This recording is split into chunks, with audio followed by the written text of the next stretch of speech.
An emergency preparedness plan is always important, especially during wildfire season, and if you're in a rush to evacuate, you should probably have a grab-and-go bag packed and ready to go at a moment's notice. Deputy Fire Chief Sandra Fullock shows what necessities are important to put into your grab-and-go kit. We're going to talk about a grab-and-go bag, and for every person, you're going to have different items than what I'm going to be showing you here today. This is specific to me because I'm a single person.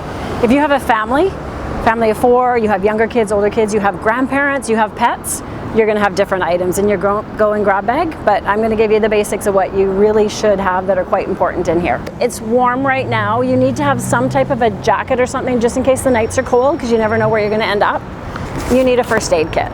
Very important. It needs to be well stocked, and make sure that everything in here is not expired.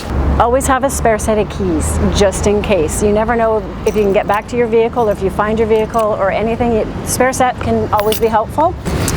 Most people have insurance companies. They have medications, they have lists, they have phone numbers. It's in their cell phone. What if your cell phone dies? So have some type of a clipboard that has lists and names and contacts on it. Have a spare blank pieces of paper. Have a map of an area just in case you get relocated to somewhere else that you are not familiar with. And the very important necessities, of course, especially for right now, we have masks for everybody. We have gloves just in case you need to wear them for whichever reason.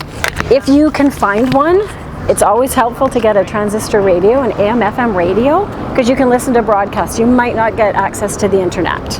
Your typical water, I just put one in here for me right now, but you should have 72-hour supply for any type of water. Some types of dry foods, maybe snacks for the kids, snacks for the dog, the cat. Scissors, believe it or not, they could be in your first aid kit, but a lot of people forget to put your scissors in. Hand sanitizers, and we're thinking about now because of the COVID, but this is good for anything. You might not have water. You don't want to use your drinking water to wash your hands. You need something to keep yourself clean before you're eating. Flashlight, very important flashlight. Your cell phone is very important to have with you at all times, and then a battery charge pack. And I have a bag that I always have a spare change of clothes in here and shoes.